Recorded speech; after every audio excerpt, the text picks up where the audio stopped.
ये रीडिंग की प्रैक्टिस चल रही है। क्लास 12 से मैंने ये इंग्लिश का 4th चैप्टर है, फादर डियर फादर। इसके पहले मैं ये बता दूं कि ये जो है ये लेटर है। सन जो है अपने फादर को लेटर दे रहा है। इसके पहले मैंने 2 वीडियो ऑलरेडी शेयर कर चुका हूं कि एक फैक्ट के ऊपर था, फैक्चुअल था लेसन, और एक था स्टोरी का। जैसा कि मैंने शुरू में बताया है कि रीडिंग अलग अलग टाइप्स के स्टाइल होता है, उसका अलग अलग स्टाइल होता है। जैसे कोई फैक्चुअल पढ़ते हैं रीडिंग तो उसका एक अलग स्टाइल होता है, स्टोरी रीड करते हैं तो उसका एक अलग स्टाइल होता है, लेटर करते हैं अलग होता है, स्पीच रीड करने का स्टाइल अलग होता है, न्यूज़ जब हम रीड करते हैं तो उसका स्टाइल अलग अलग होता है। तो आज मैं आपको बताने जा रहा हूँ रीड करके कि डायरी जो लेटर होता है कैसे रीड करते हैं। एक्चुअली इसके पहले ये जानना होगा कि जो लेटर होता है वह एक प्रकार का कन्वर्सेशन होता है। जो सामने वाला नहीं है, मान लेते हैं कि वो सामने वाला है, मेरे सामने ही है, ठीक है, और उसके साथ हम कन्वर्सेशन कर रहे हैं, बातचीत कर रहे हैं, इस प्रकार से लेटर होना चाहिए। ये डिपेंड करता है कि वो व्यक्ति कौन है और उससे हम क्या कंप्लेंट कर रहे हैं या अपनी बात रख रहे हैं पोलाइटली, तो ये डिपेंड करता है। तो यहाँ पे जो रिलेशन है बहुत डिपेंड करता है। लेटर जब हम लिखते हैं तो हम ये देखते हैं कि लेटर किसके मतलब रिलेशन क्या है। तो यहाँ सन और फादर का रिलेशन है, जहाँ पे सन जो है अपनी बात को रख रहा है। जब फादर पूछ रहे हैं कि तुम सेकंड पोजीशन पे क्यों आ गए राइट पेपर में, जो रिजल्ट आया था, तो इस पे अपनी वो बात रख रहा है। तो देखेंगे कि कैसे अपनी बात को पोलाइटली रखता है, लॉजिकली रखता है, ठीक है। तो चलिए चलते हैं, शुरू करते हैं, ठीक है। चलिए, father father dear father, a young boy writes a letter in reply to the one he has received from his father. Let us see what he has to say. Objectives. At the end of this lesson, you will be able to read and understand a newspaper article, use prefixes to form words, frame questions, and make suggestions in speech. आप इसमें देखेंगे कि जो tone था सब में up था, लेकिन स्पीच पे आकर के टोन डाउन हो गया। फिर से देखिएगा कि जो लास्ट में है ना एबल टू, वहाँ पे ऊपर की तरफ जाएगा, आर्टिकल, वर्ड्स, ये सब में ऊपर की तरफ ही जाएगा, क्वेश्चंस में भी ऊपर की तरफ टोन जाएगा। फिर से पढ़ के दिखाता हूँ ताकि आपकी टोन की प्रैक्टिस अच्छी हो जाए। At the end of this lesson you will be able to read and understand a newspaper article. मैं आपको पॉज दे करके बता रहा हूँ। Read and understand a newspaper article, use prefixes to form words, frame questions and make suggestions in speech, ठीक है। लेकिन आपको इतना पॉज नहीं देना है, ये आपको केवल प्रैक्टिस के लिए था। चलिए अब मैं एक बार में करके फिर से बता दूं। At the end of this lesson you will be able to read and understand a newspaper article, use prefixes to form words, frame questions and make suggestions in speech. I hope कि आपको समझ में आ गया होगा। ये ऊपर की तरफ हम टोन रेज इसलिए करते हैं कि जब हमारा इनकम्प्लीट सेंटेंस होता है, फॉल कर देते हैं तो इसका मतलब सेंटेंस हमारा कंप्लीट हो गया, यही होता है। चलिए देखते हैं, रीड करते हैं, एंजॉय करते हैं इसको। Section 1, dear papa, this is in answer to your letter about my transgression. Yes, my first rank slipped to the second. You advised that I should think before answering the papers. Yes, the operating word think did make me reflect, and these are the results of those reflections. Father, we've never really been close, and I can't rightly say you've been my friend, philosopher, guide, etc. Yet, I would like you to be aware of my thoughts. तो आपको जब conversation किसी से करते हैं ना तो बहुत फास्ट नहीं करनी होती है, और ये डिपेंड करता है कि कंप्लेन या अपनी बात को रखते हैं। तो अपनी बात को अगर रख रहे हैं पोलाइटली तो आपको थोड़ा सा सॉफ्ट बोलना होता है, सॉफ्ट टोन में बोलना होता है, ठीक है।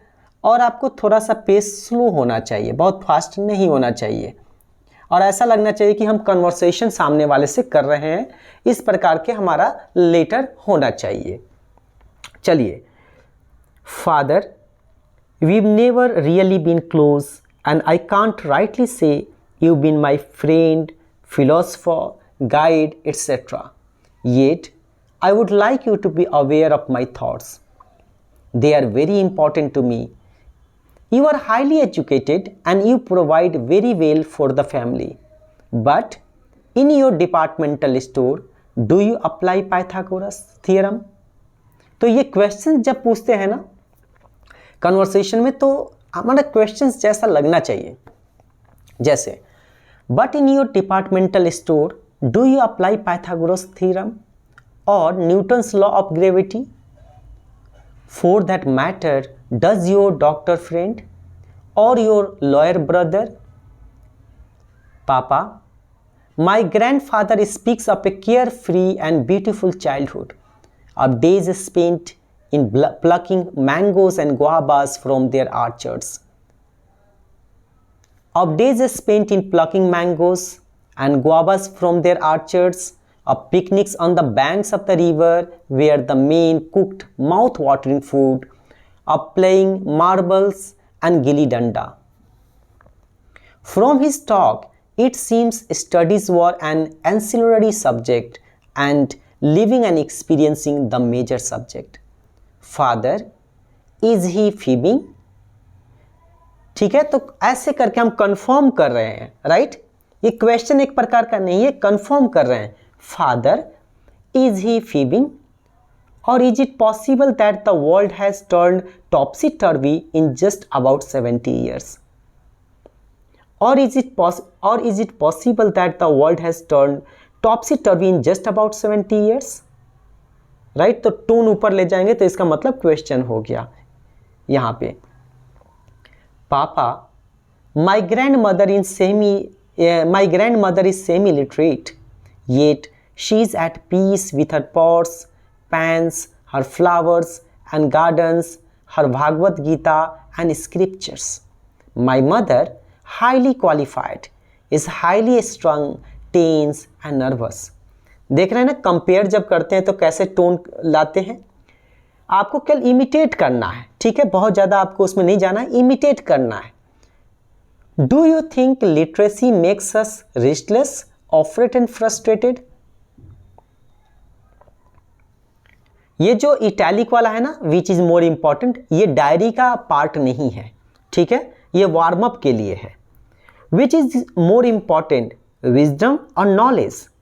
What should our education do for us? Let us read on and find out what the writer thinks.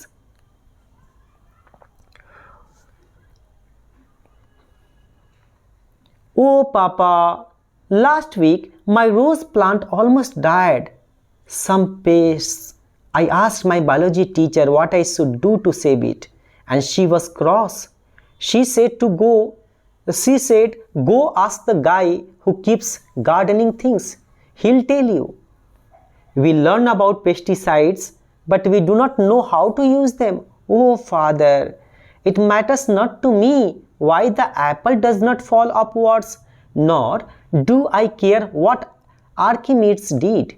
What matters to me is that my rose plants remain healthy. When there is a fuse in my house, I should know how to do something about it. I should know how to make a desk for myself from my carpenter's tool. Instead, I learn about hypotenuse, relational square roots. Papa, once I asked my grandmother, तो आपको आराम से conversation करना है, क्योंकि अपनी बातों को रखते हैं तो बहुत आराम से रखते हैं, फास्ट नहीं, ठीक है। Papa, once I asked my grandmother how she got to be so wise. Do you know what she said? तो ये आपको कहने का तरीका अलग होगा। Do you know what she said? By living and experiencing. And she laughed as though I had asked something which was so obvious. Are we living, Papa? Or is life bypassing us? What I fear is that if I were to meet Newton face to face, I would fail to recognize him. So busy am I learning about him. फिर से पढ़ के सुनाता हूँ. What I fear is that if I were to meet Newton face to face, I would fail to recognize him. So busy am I learning about him. You know, just like that boy. जानते हैं वो आपका markup exclamation था, ठीक है, इसलिए मुझे इस प्रकार से रीड करना पड़ा लर्निंग अबाउट हिम के बाद में. You know, just like that boy Vinu in that award-winning film, he pratters on. The hibiscus is read 100 times, but in his book he colors it yellow. Are we missing out on the essence of life? Anyway, Papa, do you know where I lost that quarter mark that brought about my fall? It was a fill in the blanks. I held that I was invited to tea and my teacher was adamant. My teacher was adamant that he was invited for tea. A matter of grammar. And Papa, if he says George Bush is the president of India, it will have to be so. If he says the sun rises in the east, so be it. And if he says the earth is flat, it will be my Papa, at least on my answer papers. My first rank is at stake, you see. Still, my dearest Papa, I shall keep your advice in mind and try not to lose any quarter marks. As always, yours ever obedient son, Rahul. तो आप देखते हैं ना कि last में कैसे पढ़ते हैं, as always yours ever obedient son Rahul. Your eyes will not see this. ये जो आपका ना पीएस, राइट, पीएस का मतलब होता है पोस्ट स्क्रिप्ट. तो ये हम तब लिखते हैं ना जब हमने पूरा लिख लिया और हमें लगा कि नहीं कुछ और लिखना था, छूट गया, तो पीएस करके हम उस बात को लिख सकते हैं. Your eyes will not see this anguished plea my father. This was only to lighten my overburdened heart. It is not all arteries and muscle, it feels too. तो ये न्यूज़पेपर आर्टिकल हिंदू से था, राइट. तो आई hope कि आपको समझ में आ गया है. आपको ज़्यादा टेंशन नहीं लेना है स्टाइल के मामले में. स्टाइल प्रैक्टिस से आता है, ठीक है. आपको समझने की कोशिश करनी है कि कैसे अपनी बात को अपने पेरेंट्स को समझाते हो, राइट. उसी स्टाइल में आपको ये रीड करनी होती है. हम सब अपनी बातों को कहते हैं अपने फादर से, मदर से. केवल आपको उसी तरफ आपको ध्यान देना है कि कैसे, किस तरीके से हम बातों को समझाते हैं, ठीक है. और प्रैक्टिस करना है. अगर लगता है कि कुछ आपको पूछना है, कुछ डाउट है और, तो आप ज़रूर पूछिए, राइट. एक इस पे वीडियो है आपका कि कैसे फैक्चुअल, स्टोरी, लेटर, स्पीच, मतलब कैसे हम डिफ्रेंशिएट करेंगे स्टाइल को, आप वो भी देख सकते हैं, राइट. फिलहाल के लिए थैंक यू.